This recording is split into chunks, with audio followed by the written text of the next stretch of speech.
What's up to my guy, Will Guillory, writes for The Athletic. I have been loving his pieces in The Athletic lately. Pelican season is here once again. You can feel it in the air. It's incredibly exciting times, new faces, new coaches, a lot to be excited about. Let's dive into it all with Will Guillory. Follow him on Twitter at Will Guillory. Will, what's up, man? What's going on? What's up, T-Bob, my man? How you doing? I'm doing very well. Everything I just said is so true, dude. I'm getting so hyped for this basketball season. There's so many different directions where we could start, but I'll start here where we ended our last segment, which is this idea that I was going through your storyline article, right? Where you're talking about 7 storylines to watch, and it's kind of interesting that I started with like Zion, right? And then I'm talking about the Bledsoe Ball combo. I'm talking about all these things. Then finally I arrive at Brandon Ingram. But should he be up front? Like, is Brandon Ingram actually the most important player to this team's success or lack thereof this season?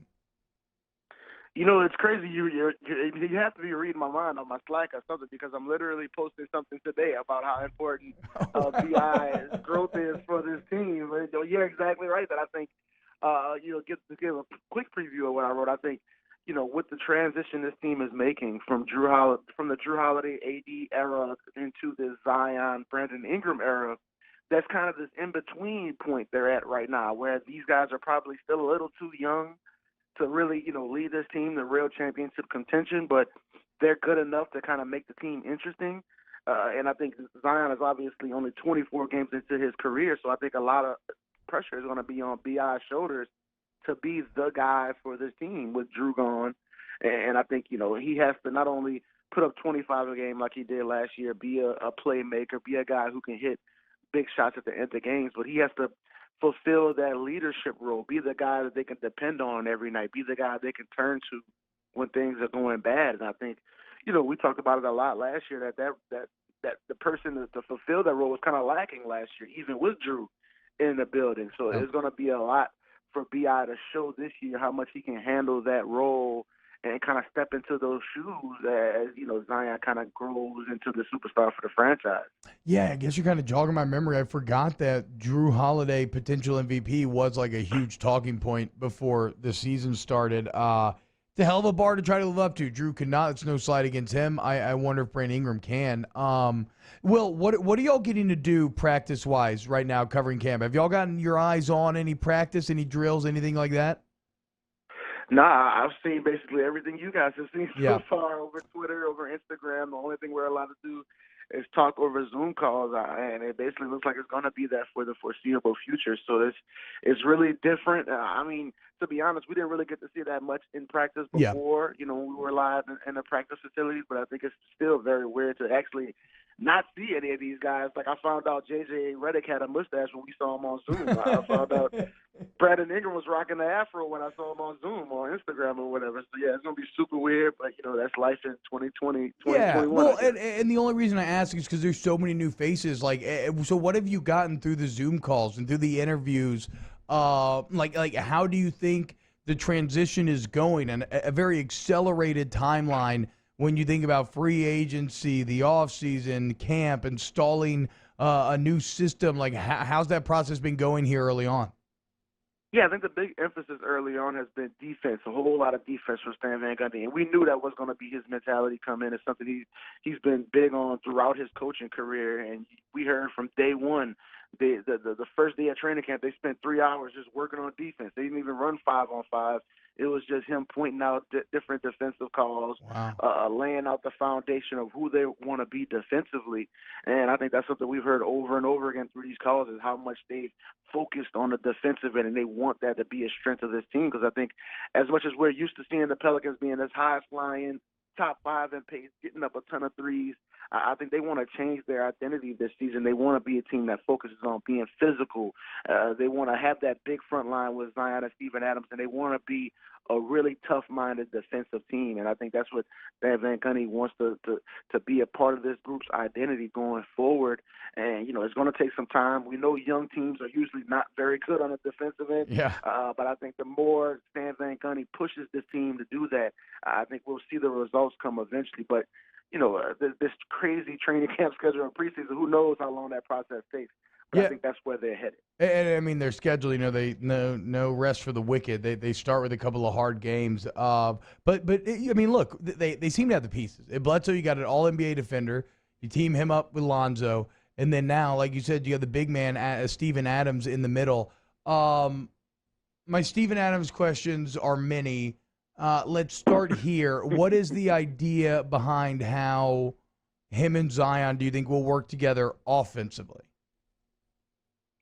Yeah, I think, we're going to see Zion play a different role than we saw last year. I think a whole lot of what Zion did was basically, as a rookie, was basically transition and post-ups. That was where all of his points came, and maybe a couple offensive rebounds here and there.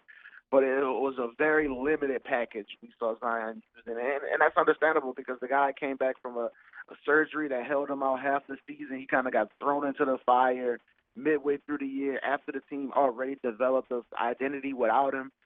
So I think they wanted to bring him along slowly. I think Stan Van Gundy is focused on using Zion more as a guy who's handling the ball at the top of the key, facing the basket rather than post ups. And I think we're going to see him playing more of a role similar to what Giannis does in Milwaukee, where he's able to, spread the floor, isolate against certain matchups, create for his teammates. And I think that's something that Zion really enjoys to do, probably even more than post-up. And, Zion was an incredible post-up player last year, but still I think he enjoys being a guy that can handle the ball, get to the rim, and we're going to see him do more of that this year. And I think that's how they want to make this Steven Adams fit.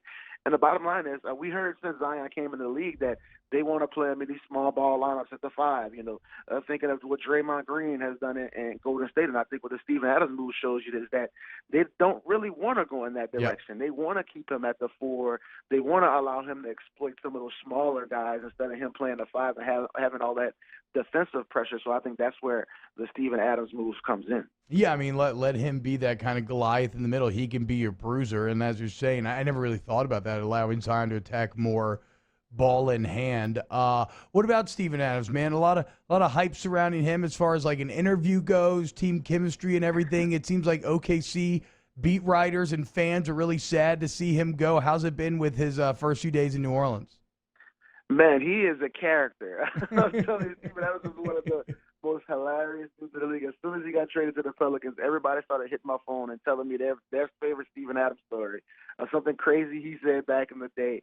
But I think the biggest thing is that just having that physical presence in the middle is going to be huge. And as much as I think Derek Favors brought some positive things last year, I think Steven Adams is going to take it to another level with the way he rebounds, with the way he protects the rim.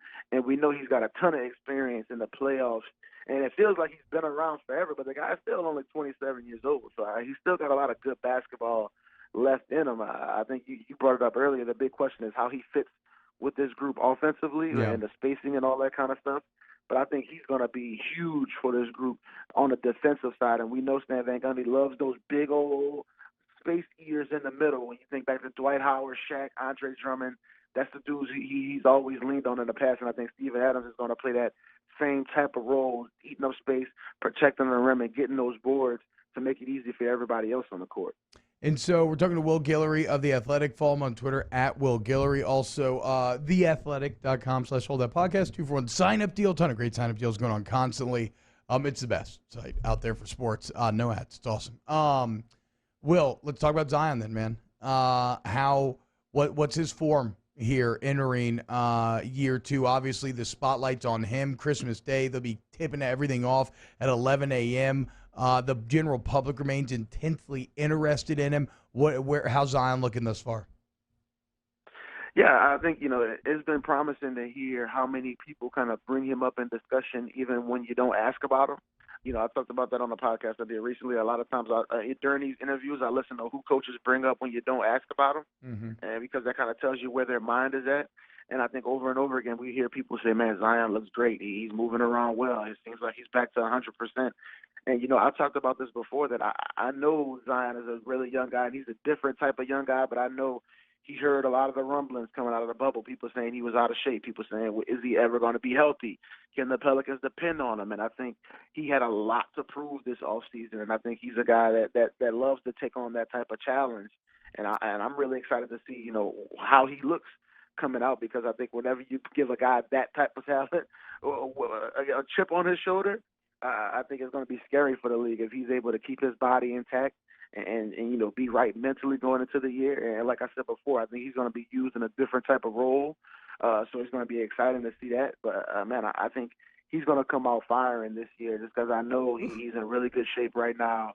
And I think it's just a matter of staying healthy, the fit with all the rest of the guys, finding that leadership without Drew. But I think Zion and B.I. are going to be all-star level type players this year. And I think if you have that foundation, you got to feel pretty good about, where everything else is going to fall into place.